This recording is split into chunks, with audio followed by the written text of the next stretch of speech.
Since I want to build a portfolio of things I want to get animated on the channel, I'm going to be bringing this idea to the table because it's one of the many things I get asked to do. What if Dio won? Now, Dio had many battles throughout his life, but we'll be going about the most important ones. And I really wanted to do this because I thought that, hey, I could just do some like minimal storyboarding type stuff, and then maybe I could get it animated down further in the line. Remember to consider subscribing if you've already been on the channel, helps a lot, and yeah. Now for the first scenario, we're going to the battle where Jonathan and Dio have fought on the castle. The mindset that Dio had during this fight is more cynical and violent compared to his future stuff, to where he's essentially just wanting to rule the world. His more nuanced desires don't happen yet in this scenario, as he will not be underwater, reflecting on his approach to the world. So Dio wins. The Hamon clan present in the castle go down along with Jonathan Joestar and unfortunately Speedwagon. So what's next? Well, Dio should now be pursuing his conquest of power, which realistically should not be that hard considering that he still did it in Stardust Crusaders fairly well. The problem with Phantom Blood Dio is that I imagine we're going to have a lot more zombies than before, but I don't think he'll just be disassembling civilizations by turning people into zombies. When you consider that a zombie created by Dio is able to gain political power in part 2, it'll probably be more on that route more than anything else. While Dio is claiming his territory in the world, he's most likely looking to making himself stronger entirely, since this conquest would predate the mining teams that had found the arrows. Gravity should bring Dio to them about sooner or later. I think that he would not try to be weak to the sun more than anything, but I think that he'd probably get a stand before he tries to beat the sun, since we saw how well that worked on avoiding the sun in part 3. So sooner or later, he gets a stand. I think it wouldn't take Dio too long to get control of the world and get a stand, but just to make a call to George Joestar II, let's say that he gets it in 1921. Since this would predate Diavolo finding the arrows with the mining team and Enya getting the arrow to give to Dio, Dio would probably have to go about testing this on himself or testing them on other people. So after playing as Hawkeye for a bit and making some people into stand users, he'd stab himself, or you can start directly with him, it doesn't really matter. So now we have Dio, stronger than ever at his peak vampiric form. His conquest is doing amazing, and he has no competition. He won, but what else can he do now? He can try to fix the whole, oh, I'm weak to the sun problem, oh, I'm a vampire, oh, and pursue the answers on how to beat it. Or he'll just enjoy his time ruling, but that will be a problem in the near future. Let's quickly cover up both scenarios, at least scenario 2 for right here. If Dio does not attempt his goal, then when the Pillar Men get out, which they will, they'd be roaming the world, looking for the Redstone of Asia. If Dio was to disperse the arrows to his henchmen, then there is a large potential factor that the Pillar Men could get stands before they get the Redstone of Asia, and that would help them extremely. And I know, I'm gonna go off script for a second here, because I know people are gonna be like, hey Caleb, wait a minute. Dio has a lot of stand user buddies that would probably be able to help them. Here's my thing. A lot of the stand users that we have grown to know that happened in part 3, the time that the Pillar Men get out, they would either be too young or literally not born at all. So I think we're good here. The stand users that Dio would have to be stand users that we have never seen before for the most part. At least the majority of them. And honestly, I'm a betting man. If Dio was to give out his arrows, which he probably would, again, them guys are gonna get it. And if we're keeping it a stack, all of the 3 Pillar Men with a stand versus Dio, that does not sound safe for Dio at all. But it does sound in character that he wouldn't be trying to go about fixing his sun weakness. He would probably just like leave it alone, and then when the Pillar Men run up on him, he would be caught lacking. So yes, what I see happening there would be the Pillarmen reclaiming the Earth that Dio had once conquered. Now, if Dio actually tries to find out about how to beat the sun, that's where it gets interesting. And I can use these 3D stuff. This is how I'd set the scene. Dio is in the resting place of the Pillarmen after inspecting the ruins and seeing what looks like to be statues of men. A minion of Dio most likely triggers some sort of trap, which leads into the awakening of the Pillarmen. Dio would most likely be shocked to see this stuff, but still try to communicate with the Pillarmen. He'd preface that, I'm Dio, I'm the greatest thing to ever happen in the earth, and he'd probably go straight to asking about how do I go about defeating the sun? Do y'all know anything about that? I seen the runes, what's going on here? Because what's the point of asking about who they are, you know, like, because he's not gonna care about, oh, who are you, Mr. Pillarman? Like, no, that's not the case. I'm Dio. Cars wouldn't like this because this guy's talking about, oh, I'm the top of the world. No, this is terrible. And AC/DC would probably tell Wamu like, yo, hey, take care of this. So Wamu would try to rush Dio, but this is Dio with a stand now. So I imagine, let's say that he has the world now, so he could easily dodge him and bash him in the head. Wamu isn't dead, but he's just doing that. So after enough pummeling of Wamu, AC/DC would be all like, oh, okay, I'm next, I'm trying to jump in. But Cars would stop him from doing so because he sees he's gauging the situation. He's like, wait, this is not right.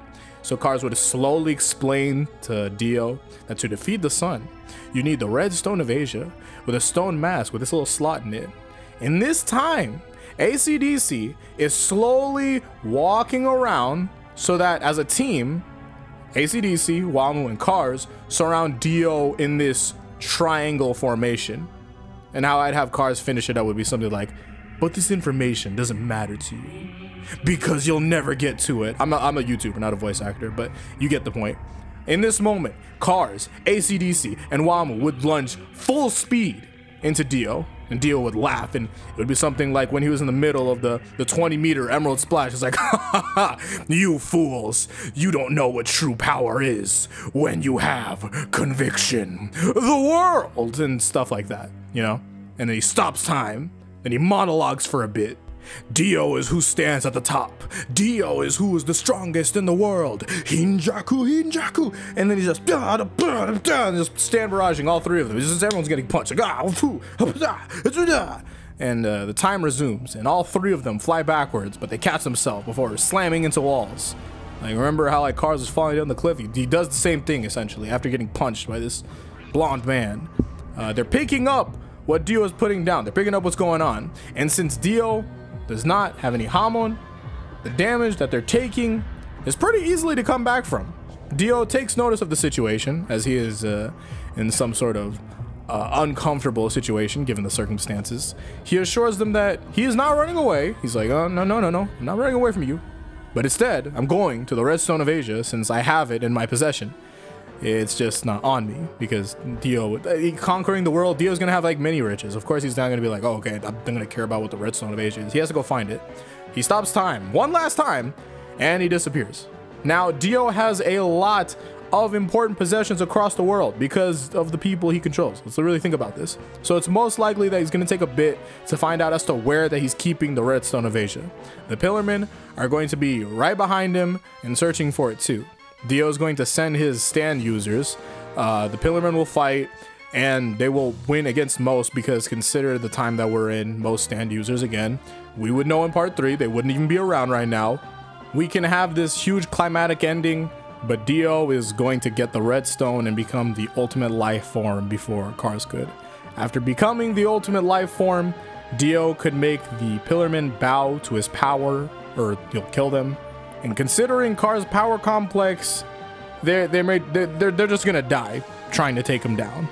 Now, when this whole story arc is over, what is Dio doing then? Is he picking up real estate? Is he gonna become a therapist? He can mature over time and then pursue the idea of heaven, you know, like in part 6. And then that would trail off into the whole Eyes of Heaven type of story, but we knew how that went, so that doesn't really require any furthering. Scenario 2, Dio wipes the Joestar bloodline on that boat. He was still defeated on the castle, but this time he just had better luck on the boat, and everyone got taken care of. Since Dio is going to wait at the bottom of the ocean until the fishermen are supposed to pull him out in 1983, then that means a lot is going to be happening on the overworld, doesn't that? Huh? For one, there's no Joestar lineage to help Speedwagon and the remaining Zeppelis against the Pillarmen. Since that's the case, that means Dio might not even come back, since the world would be ran by Ultimate Cars. How is Dio supposed to be fished out of the ocean in 1983 when there's nobody to do it? If Dio was truly to defeat the Joestar bloodline on that ship, he would end up losing in the worst way possible. Instead of Cars being pronounced, well, clinically brain dead in space, you would have Dio going the same route, but just in the ocean. That's truly terrifying, because really, what do you know about rolling that far in the deep when your brain... I can't do this anymore, man. Now, considering that this scenario is the basis of the JoJo game, Eyes of Heaven, that should be enough, ideally. Especially since this was an original story supervised by Araki, but I've been asked for my input on it for the years. So here's what I think. Dio does pursue Heaven with Pucci, obviously. He becomes Heaven Ascension Dio, but I'd like to change a couple things about his abilities. For one, it's not limited to the world's hands. I think that was a choice made to make sense and give him the ability that's supposed to be beaten, but it's possible to get around that.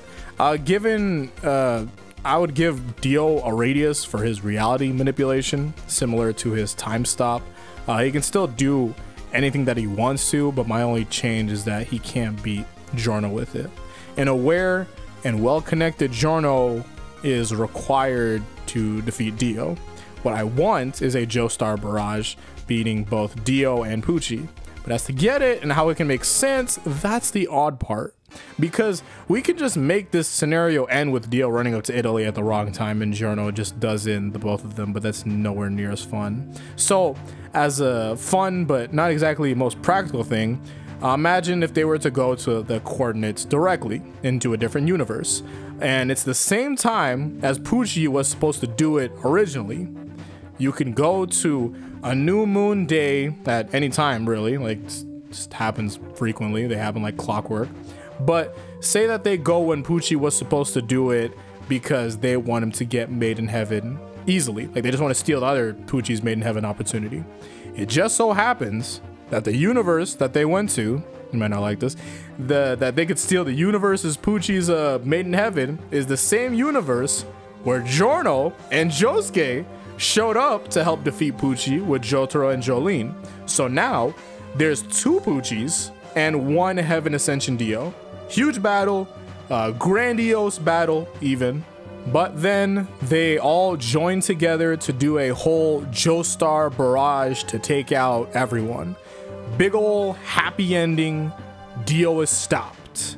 It's a very, very, very short version of Eyes of Heaven, nowhere near as stuff. Our friends aren't brought back, which sucks.